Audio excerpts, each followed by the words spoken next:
Hoy vamos a hablar de las 10 reglas heurísticas de usabilidad.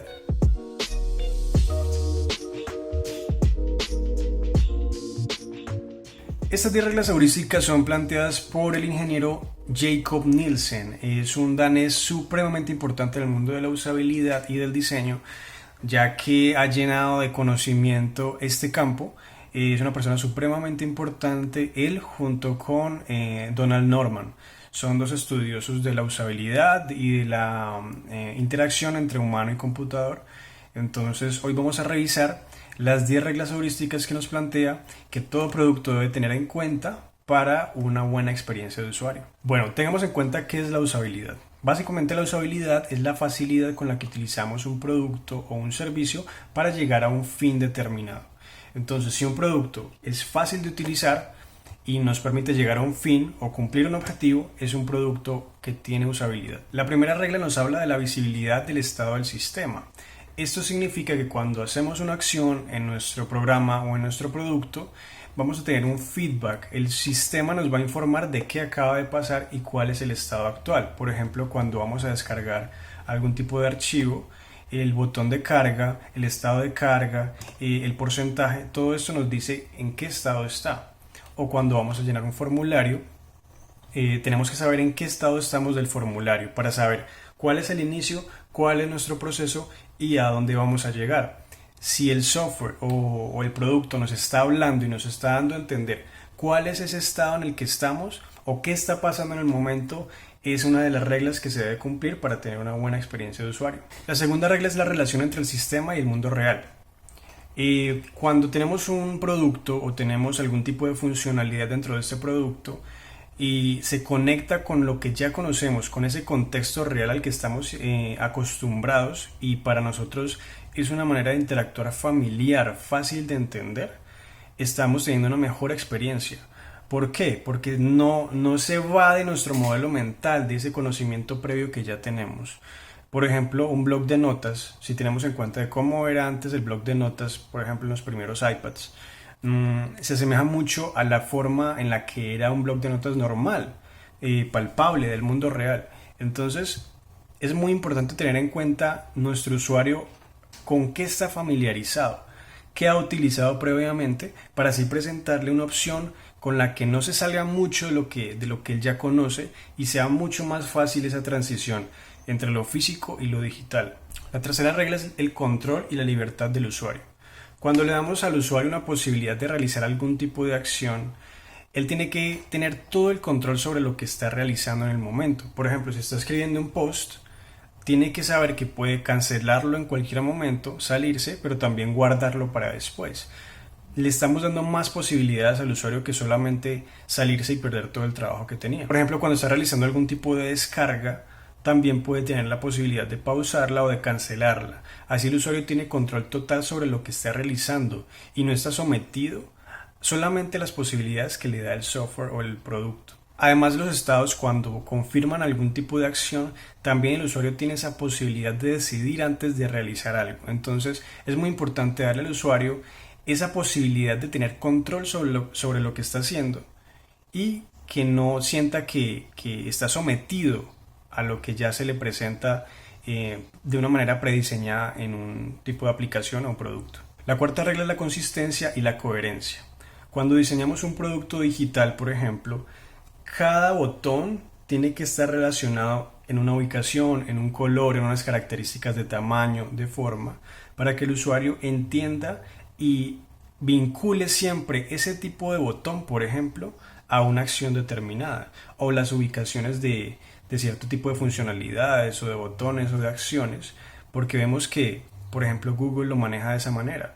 Siempre te presenta productos diferentes, pero con un modelo similar, con unos estándares de ubicación, con unos estándares de forma y de posibilidades. Entonces, cuando le presentamos al usuario esta manera de pensar, que él ya sabe dónde se va a esperar que esté la barra de búsqueda, la llamada a la acción, ese tipo de funcionalidades, va a ser mucho más fácil para el usuario aprender a manejar ese producto y volver a él, y ya sabe que aprendió cómo funciona y no va a esperar algo diferente, y va a ser mucho más fácil para él utilizarlo y mucho más rápido. La quinta regla es la prevención de errores.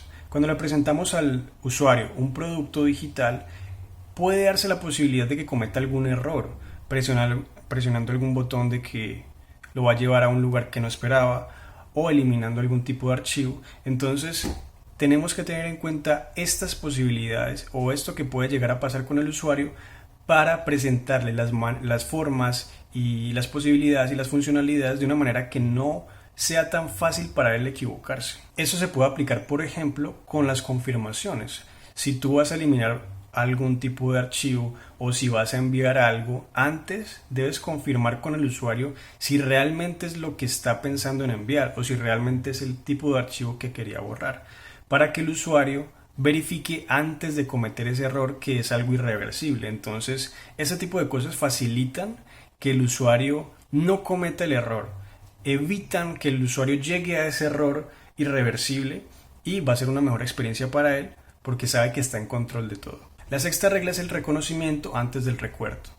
Es decir, cuando tenemos una interfaz digital, por ejemplo, es mucho más fácil darle al usuario iconos, palabras o formas que entienda y interprete fácilmente para qué sirven y no que tengamos que llevarlo durante un proceso de aprendizaje y que cada vez que quiera utilizarlo tenga que recurrir a su memoria para recordar y para entender cómo funcionaba el producto.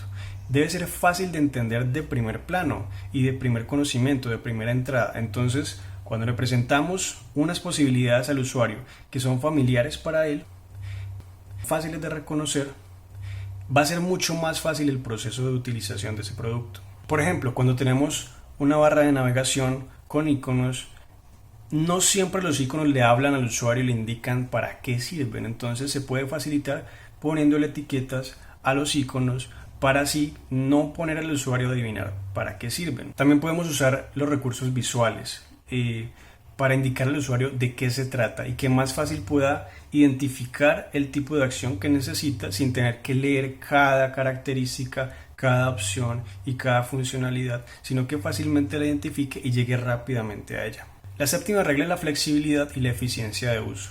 Hay que poner al usuario en sus manos de una manera fácil y rápida cierto tipo de acciones que cuando ya lleve cierto tiempo utilizando nuestro producto digital sea fácil para él llegar a ellas y no tenga que llegar siempre por la misma ruta, sino que hayan atajos, por ejemplo, los atajos de teclado para software que son especializados y ya son usuarios que tienen mucha experticia usándolo, entonces se les facilita mucho más el trabajo. Entonces tratemos de presentar al usuario diferentes maneras de llegar a la misma ruta, pero que a través del uso y del conocimiento pueda facilitársele y pueda ser mucho más rápido. También hay otras opciones de flexibilizar y de facilitar este tipo de cosas como las búsquedas predictivas. Cuando se le presenta al usuario la opción de que no tenga que llenar una palabra completa, sino que ya se le presenten algunas opciones que tal vez pueda hacer lo que le está buscando, es una manera de flexibilizar y de agilizar las cosas. La octava regla es la estética y el diseño minimalista. El minimalismo es solamente presentarle lo necesario de primer plano. No vamos a bombardear al usuario con muchísimas posibilidades y muchísimas características en una sola pantalla porque se va a sentir saturado y cognitivamente esto va a pesar mucho. Entonces tratemos de identificar cuáles son las cosas más importantes y cuáles son los objetivos que más está buscando nuestro usuario para que se lo presentemos de primer plano y lo demás podemos llegar a través de otras rutas. Pero no carguemos esa pantalla llena de botones y llena de posibilidades si nuestro usuario solamente está necesitando una o dos características. La novena regla es ayudar al usuario a reconocer y recuperarse del error. Digamos que el usuario ya cometió un error, ya borró lo que tenía que borrar o ya envió lo que tenía que enviar. Tenemos que encontrar maneras de que perdonemos ese error del usuario y él pueda fácilmente volver al estado en el que estaba antes. De esta manera le va a dar muchísima más capacidad de recuperarse al usuario y sabe que puede confiar en ese producto y que no importa si comete algún error, va a tener una oportunidad más de remediarlo y de volver a donde estaba antes. Entonces eso es una característica muy importante. Por ejemplo, cuando enviamos un correo electrónico podemos darle deshacer. De esta manera, si no enviamos lo que no queremos enviar, vamos a poder remediar ese error. Entonces hay que tener muy en cuenta esa característica. Otra manera también puede ser cuando eliminamos algún archivo que no queríamos borrar, podemos rehacerlo, podemos recuperar ese archivo. Entonces, esto es muy importante porque somos humanos y no estamos exentos del error. Y por último, la 10ª regla es la ayuda y documentación. Nuestro usuario puede que sea la primera vez que se enfrenta a una aplicación como la nuestra o que se enfrenta a un producto como el nuestro. Entonces va a necesitar algún tipo de ayuda. Por ejemplo, los onboarding en las aplicaciones facilitan ese primer acercamiento del usuario a la aplicación. Otra opción puede ser que cuando nuestro usuario se somete a un servicio complejo como el de un banco, pueda encontrar ese servicio al cliente o esa ayuda o soporte técnico de una manera fácil de encontrar, fácil de acceder, porque siempre pueden presentarse dudas y tenemos que tenerlo muy en cuenta. Entonces la parte de ayudas, de preguntas constantes, siempre debe estar fácil de encontrar y fácil de acceder para nuestro usuario. Y bueno, espero que les haya gustado mucho el video. Es un video corto, pero son unos tips muy importantes al momento de diseñar un producto digital.